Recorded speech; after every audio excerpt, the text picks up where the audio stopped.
Magistracy ক্ষমতা দিয়ে আবার মাঠে নামানো সেনাবাহিনী কি বাংলাদেশে আওয়ামী লীগ ও অঙ্গ সংগঠনগুলোর ভার্চুয়াল সমাবেশ ঠেকাবে?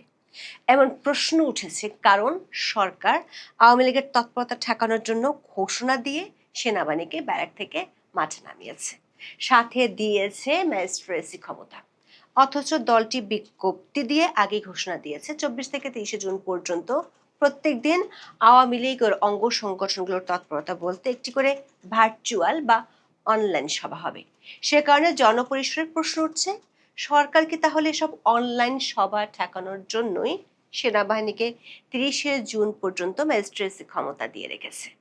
আবার সরকার নাশকতার আশঙ্কা করলো আওয়ামী লীগের পক্ষ থেকে এরই মধ্যে 1 জুলাই বড় একটি শোডাউনের ঘোষণা দিয়ে রাখা হয়েছে। প্রশ্ন উঠেছে, সরকার কেন 30 জুন পর্যন্তই সেনাবাহিনীকে মাঠে রাখতে চায়? তাহলে কি আওয়ামী লীগ 1 জুলাই আইসিটি আদালতের বিরুদ্ধে যে কর্মসূচির ঘোষণা দিয়েছে সেটি নির্বিঘ্নে করতে পারবে? বিস্তারিত জানতে চলুন যাওয়া যাক বিশ্লেষণে।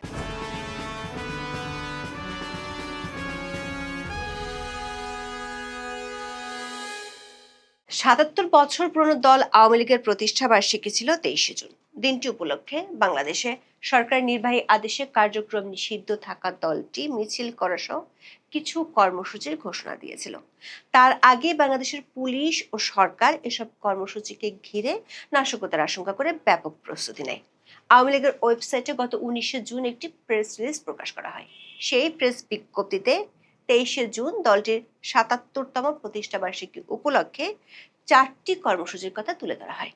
আওয়ামী লীগের পক্ষ থেকে এই বিজ্ঞপ্তি দেওয়ার আগের দিন মানে 18 জুন পুলিশ সদর দপ্তর থেকে বিশেষ সতর্ক বার্তা দেওয়া হয়।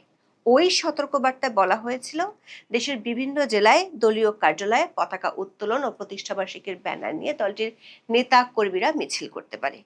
এর ফলে অন্যান্য রাজনৈতিক দল, বিশেষ করে এনসিপি নেতা কর্মী ও বৈষম্য বিরোধীদের সাথে সংঘর্ষ তৈরির আশঙ্কা আছে। পাশাপাশি আইন শৃঙ্খলা বাহিনীর সদস্যরা আওয়ামী লীগের কর্মকাণ্ডে বাধা দিলে আইন শৃঙ্খলা বাহিনীর উপর ক্ষুব্ধ হতে পারে। এর পরদিন থেকে পুলিশ ব্যাপক ধরপাকড় শুরু করে। শুধু ঢাকা মহানগর পুলিশের পক্ষ থেকে বিজ্ঞপ্তি দিয়ে জানানো হয়েছিল, আওয়ামী লীগের মিছিল ঢাকাতেই 18,000 পুলিশ সদস্য মোতায়েন করা হয়েছে। কিন্তু সরকার পুলিশের উপরও পুরোপুরি আস্থা রাখতে পারেনি। মাত্র 1 সপ্তাহ আগে ব্যারাকে ফিরিয়ে নেওয়া সেনাবাহিনীকে ডাকে সরকার।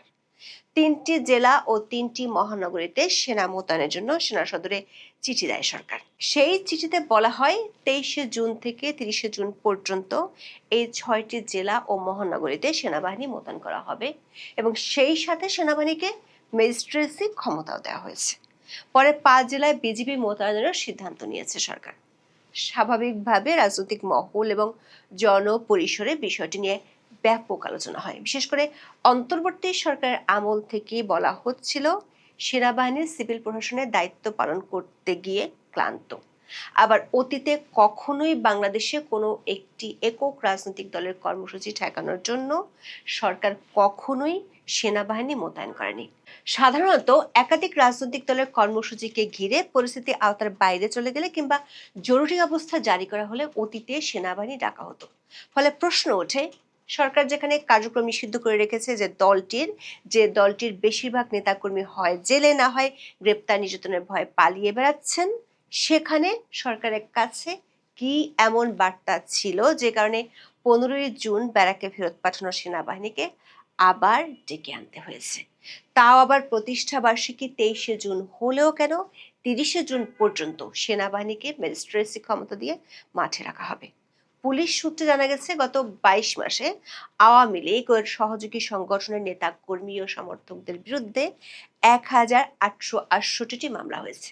এসব মামলায় আসামির সংখ্যা প্রায় 2,25,000। এর মধ্যে অনেকে একাধিক মামলার আসামিও রয়েছেন।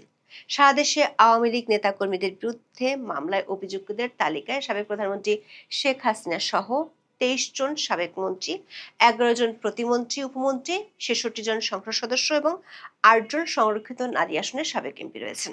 এছাড়া 19 জন আইন শৃঙ্খলা রক্ষাকারী বাহিনীর সদস্য সহ বিভিন্ন পেশার 65 জনকে গ্রেপ্তার করা হয়েছে। এরই মধ্যে আরও মামলা করা হয়েছে এবং গ্রেপ্তার চলমান রয়েছে। দুর্নীতি দমন কমিশন সূত্রে জানা গেছে, আওয়ামী লীগ নেতাদের বিরুদ্ধে 399টি মামলা দায়ের করা হয়েছে। জুলাই মানবতা বিরোধী অপরাধের অভিযোগে আন্তর্জাতিক অপরাধ ট্রাইব্যুনালে ৮০টি মামলা দায়ের করা হয়েছে, যেখানে শেখ হাসিনা সহ ৪৬৩ জনকে আসামি করা হয়েছে। এদের মধ্যে ১৭৪ জনকে ইতিমধ্যে গ্রেপ্তার করা হয়েছে, পলাতক আছেন ২৮৮ জন। এমন অবস্থায় আওয়ামী লীগের তৎপরতায় পরিস্থিতির এমন কি অবনতি হলো যে সেনাদের নতুন করে নামাতে হলো? প্রথমে দেখে আসি আওয়ামী লীগ গত ১৯শে জুন যে প্রেস বিজ্ঞপ্তি দিয়েছিল সেখানে কি কি কর্মসূচির কথা বলা আছে। আওয়ামী লীগের প্রেস রিলিজটিতে দেখা যাচ্ছে দলটি ২৩শে জুন উপলক্ষে ৪টি কর্মসূচির কথা বলেছিল। এগুলো ছিল ধানমন্ডি ৩২ নম্বর ঐতিহাসিক বঙ্গবন্ধু ভবন প্রাঙ্গণে শ্রদ্ধা নিবেদন, বর্ণিক কবরস্থানে ১৫ই আগস্টে নিহত ও ৩রা নভেম্বর জেল হত্যা দিবসে নিহত শহীদদের প্রতি শ্রদ্ধা নিবেদন এবং দোয়া মোনাজাত। এছাড়া টুঙ্গিপাড়ায় জাতির পিতার সমাধিতে শ্রদ্ধা নিবেদন এবং কমপ্লেক্স মসজিদ ও সারা দেশের সকল মসজিদে বাদ জোহর, দোয়া মাহফিল এবং সারা দেশে ধর্মীয় উপাসনালয়গুলোতে বিশেষ প্রার্থনা ও দুস্থদের মাঝে খাদ্য বিতরণ। এই ৪টি ছিল ২৩শে জুনে আওয়ামী লীগের মূল কর্মসূচি। আর সাংগঠনিক কর্মসূচি হিসেবে সংবাদ বিজ্ঞপ্তিটিতে বলা হয়েছে প্রতিষ্ঠাবার্ষিকীর দিনে ঢাকাসহ দেশব্যাপী জাতীয় ও দলীয় পতাকা মিছিল হবে। দেখা গেছে শুধু সরকার ও সরকারি বাহিনী নয়, সরকারি দল বিএনপি এবং বিরোধী দল জামাত এনসিপি ছিল মারমুখী অবস্থানে। পুলিশ সূত্রে জানা গেছে সেনাবাহিনী নামানো সত্ত্বেও দেশের কমপক্ষে ২৩টি জেলায় আওয়ামী লীগ ও অঙ্গ সংগঠনের নেতা কর্মীরা মিছিল করেছে। ছোট পরিসরে হলেও গোপালগঞ্জ সহ ৫টি জেলায় কেক কেটে প্রতিষ্ঠাবার্ষিকী উদযাপন করা হয়েছে। ২৩শে জুন বিডি নিউজ 24 প্রকাশিত এক খবরে বলা হয়েছে আওয়ামী লীগের প্রতিষ্ঠাবার্ষিকী উপলক্ষে রাজধানীর বেশ কয়েকটি স্থানে বিক্ষোভ মিছিল করেছে দলটির নেতাকর্মীরা। মঙ্গলবার তেজগাঁও শিল্পাঞ্চল এলাকা, সংসদ ভবনের পূর্ব পাশের সড়ক, ট্যামরা, মিরপুরের রূপনগর ও কাফরুল এলাকায় মিছিল করেন তারা। আওয়ামী লীগ নেতাকর্মী ছাড়াও অঙ্গ সংগঠনের নেতাকর্মীরাও এসব মিছিলে অংশ নেন। আওয়ামী লীগের উপর থেকে নিষেধাজ্ঞা প্রত্যাহার ও গ্রেপ্তার ব্যক্তিদের মুক্তির দাবি জানানো হয় বিক্ষোভ মিছিল থেকে। খবরটিতে বলা হয় ডেমরায় আওয়ামী লীগের শতাধিক নেতাকর্মী বিক্ষোভ করেন। সংসদ ভবনের পূর্ব পাশের সড়কে বিক্ষোভ করেন আওয়ামী লীগ ও সহযোগী সংগঠনের নেতাকর্মীরা। মিরপুরের রূপনগর ও কাফরুল এলাকায় মিছিল করেন ছাত্রলীগের নেতাকর্মীরা। তেজগাঁও শিল্পাঞ্চল এলাকায় বিক্ষোভ মিছিল করেছে পলিটেকনিক ইনস্টিটিউট শাখা ছাত্রলীগের নেতাকর্মীরা। সিদ্ধেশ্বরী বিশ্ববিদ্যালয় কলেজ ছাত্রলীগের নেতাকর্মীরা মালিবাগ চৌধুরীপাড়া এলাকায় বিক্ষোভ মিছিল করেন। সরকারের সবচেয়ে কড়া অবস্থান ছিল রাজধানীতে, যেখানে সেনাবাহিনী, বিজিবি ছাড়াও ১৮,০০০ পুলিশ সদস্য মোতায়েনের কথা বিজ্ঞপ্তি দিয়ে জানিয়েছিল ঢাকা মহানগর পুলিশ। এত সাজ রবের পরও আওয়ামী লীগের অঙ্গ সংগঠনের নেতারা কিভাবে খোদ রাজধানীতে এতগুলো মিছিল করলো সেই প্রশ্ন উঠেছে একেবারে সরকারের মধ্যেই। এবার নজর দেওয়া যাক দ্বিতীয় প্রশ্নে। প্রশ্নটা হলো সরকার কেন ৩০শে জুন পর্যন্ত সেনাবাহিনীকে ম্যাজিস্ট্রেসি ক্ষমতা দিয়ে ৬টি জেলায় মোতায়েনের সিদ্ধান্ত নিল?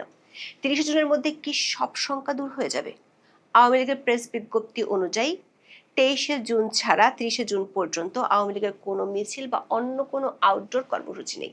২৩ থেকে ৩০শে জুন পর্যন্ত প্রত্যেক দিন আওয়ামী লীগের পক্ষ থেকে একটি ভার্চুয়াল আলোচনা সভার কথা বিজ্ঞপ্তিটিতে বলা হয়েছে। ২৩শে জুন ছিল আওয়ামী লীগের কেন্দ্রীয় আলোচনা সভা, ২৪শে জুন ছাত্রলীগের, ২৫শে জুন স্বেচ্ছাসেবক লীগের, ২৬শে জুন আওয়ামী যুবলীগের, ২৭শে জুন কৃষক লীগ, ২৮শে জুন শ্রমিক লীগ, ২৯শে জুন যুব মহিলা লীগ এবং সবশেষ ৩০শে জুন মহিলা আওয়ামী লীগের ভার্চুয়াল সভা অনুষ্ঠিত হবে।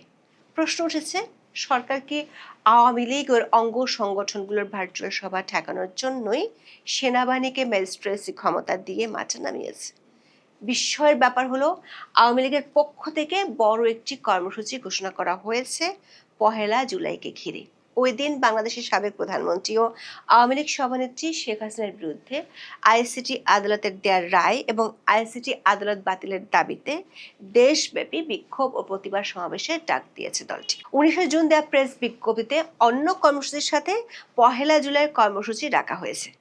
তাহলে আওয়ামী লীগ ১ জুলাই বড় কর্মসূচি ডাকা সত্ত্বেও কেন সেনাবাহিনীকে ৩০শে জুন পর্যন্ত মাঠে রাখার সিদ্ধান্ত নিয়েছে বাংলাদেশ সরকার?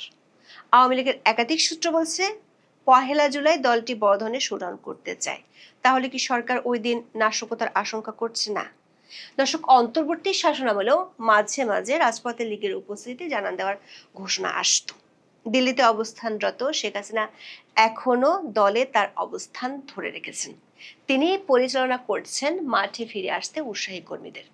অন্তর্বর্তী সরকার আমল থেকে আওয়ামী লীগ যতগুলো মিছিল করেছে তাতে কোথাও সহিংসতার কোনো খবর পাওয়া যায়নি। আওয়ামী লীগ সক্রিয় মূলত অনলাইনে, তাহলে সরকার কেন সেনা ও বিজিবি মোতায়েনে গেল সে প্রশ্ন উঠছে। আওয়ামী লীগের প্রতি বর্তমান বিএনপি সরকার দৃশ্যত অন্তর্বর্তী শাসনামলের দৃষ্টিভঙ্গি বজায় রেখেছে। যদিও নির্বাচনের পর অনেকের ধারণা ছিল নির্বাচিত সরকার কোনো না কোনোভাবে আওয়ামী লীগের উপর নিষেধাজ্ঞা তুলে নেবে।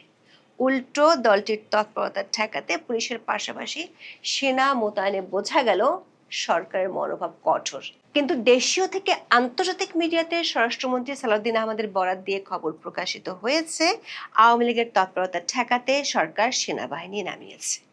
একটি গণতান্ত্রিক সরকার, একটি রাজনৈতিক দলের যে দলটির কার্যক্রমের উপর নিষেধাজ্ঞা আছে, যে দলটির নেতাদের মাথার উপর হাজারো মামলার খড়গ ঝুলছে, সেই দলটিকে ঠেকাতে সেনাবাহিনী মোতায়েন করার কারণে প্রশ্ন উঠছে, তাহলে কি দলটি এতটাই শক্তিশালী যে তাকে স্বাভাবিক প্রক্রিয়ায় ঠেকানো যাচ্ছে না?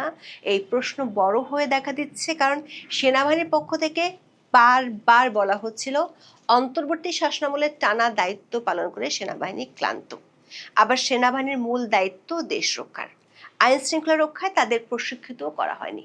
এই অবস্থায় পুনরায় সেনাদের মাঠে আনার সিদ্ধান্ত নিয়ে নানা মহলে প্রশ্ন ওঠাটাই স্বাভাবিক। আবার প্রতিনিয়ত সন্ত্রাসীরা পুলিশ আর র্যাবের উপর হামলা চালাচ্ছে।